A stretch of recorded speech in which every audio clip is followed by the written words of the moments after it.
Hello नमस्कार दोस्तों, बहुत बड़ी खबर हम आपको आज बताने जा रहे हैं कि बिहार में 2025 चुनाव को लेकर एनडीए में सीट बंटवारों को लेकर एक बहुत बड़ी खबर आ रही है। खबर एकदम संभावित है, लीक हो गई है ये भी कह सकते हैं, लेकिन जो संभावना मिला है, जो लोगों से एक खबर आई है, गुप्त रूप से आई है, सूत्रों के हवाले से आई है कि इस प्रकार हो सकता है एनडीए में सीट बंटवारा, इतने सीटों पर बीजेपी, इतने पर जेडीयू, इतने पर चिराग पासवान, इतने पर मांझी, उपेंद्र कुशवाहा, पशुपति कुमार पारस को जगह मिलेगी या नहीं, मुकेश सहनी आएंगे या नहीं, इन सभी मुद्दों पर आज हम बातचीत करने वाले हैं। तो चलिए वीडियो को शुरू करते हैं।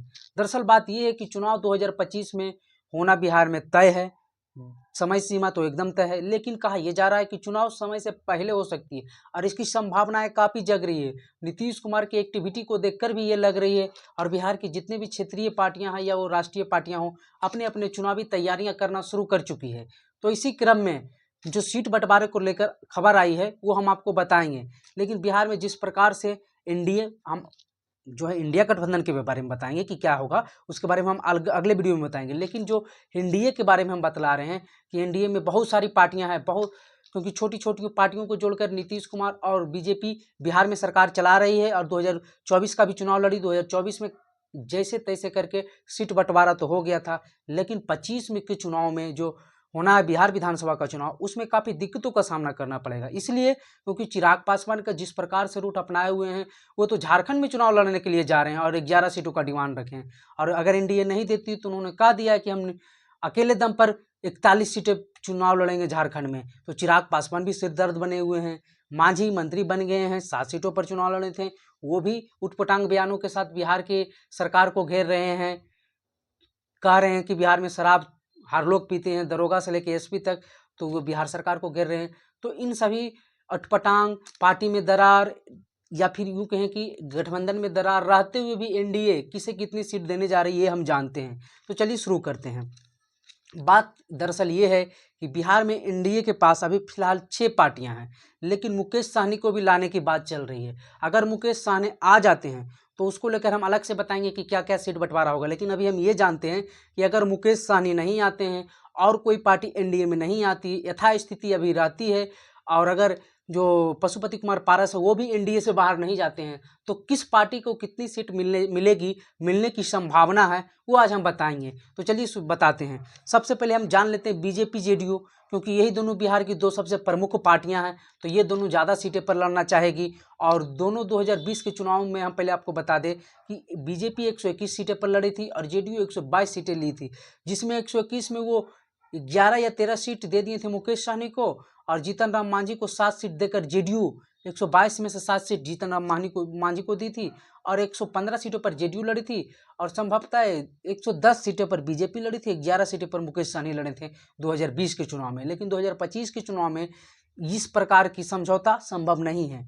कहा यह जा रहा है कि बीजेपी 100 सीटों पर लड़ेगी, नीतीश कुमार जेडीयू 100 सीटों पर लड़ेगी, दोनों प्रमुख पार्टियां। हो सकता है कि नीतीश कुमार एक सीट सांकेतिक रूप से ज़्यादा लड़ना चाहे, क्योंकि लोकसभा के चुनाव में बीजेपी एक सीट ज़्यादा लड़ी सांकेतिक रूप से, और 11 जीते दोनों सीटें बराबर, लेकिन स्ट्राइक रेट जेडीयू का बढ़िया रहा। हालांकि पहले चुनावी जो एक साथ लड़ते थे जेडीयू और बीजेपी, उसमें स्ट्राइक रेट बीजेपी का बढ़िया रहता था, क्योंकि कहा यह जाता है कि बीजेपी का वोट पूरी तरह से ट्रांसफर जेडीयू को नहीं होता था और जेडीयू का वोट पूरी तरह से ट्रांसफर बीजेपी को हो जाता है। तो इसलिए एक सीट ज़्यादा लड़ी थी, लेकिन दोनों जीते बराबर।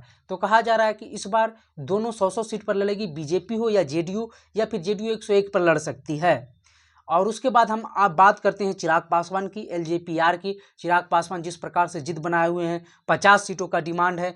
2024 के लोकसभा चुनाव में उन्होंने 5 सीटें जीत ली है, और उसके अनुसार हम देखें तो एक विधानसभा पर 6 सीट मानते हैं। तो चिराग पासवान 5 लोकसभा सीट जीते हैं तो 30 सीट उनका बनता है, लेकिन उन्हें 50 सीट पर डिमांड है और ये जिद्दी माने जाते हैं। लेकिन 2025 में वो चलने वाली जिद नहीं है। इसलिए नहीं चलने वाली है कि चिराग पासवान के पास ऑप्शन नहीं होगा। प्रशांत किशोर अलग से लड़ रहे होंगे, मजबूत वो भी दिख रहे हैं।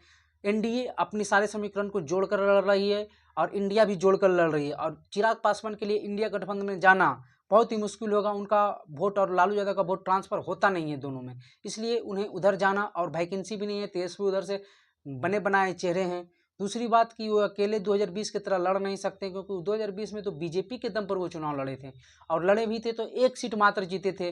30-32 सीट ऐसी थी जिसमें वो जेडीयू को हराए थे, ना कि वो दूसरे स्थान पर थे या तीसरे स्थान पर।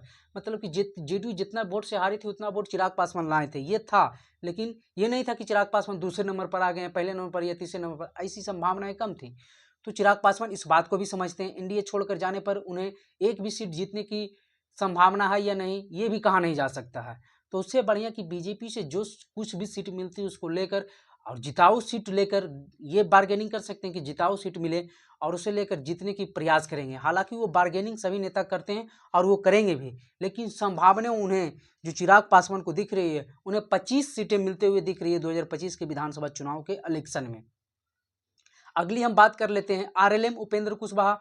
कहा तो ये जा रहा है कि जिस प्रकार से नीतीश कुमार को 2020 में उनसे उनके खिलाफ जो कुछ हुआ था, नीतीश कुमार के खिलाफ चिराग पासवान के माध्यम से 2024 के चुनाव में उपेंद्र कुशवाहा के साथ बीजेपी कर दी, लेकिन उन्हें राज्यसभा भेजकर बीजेपी इन सभी मुद्दों को खत्म की। लेकिन उपेंद्र कुशवाहा को राज्यसभा जाने से बार्गेनिंग क्षमता उपेंद्र कुशवाहा को कम गई।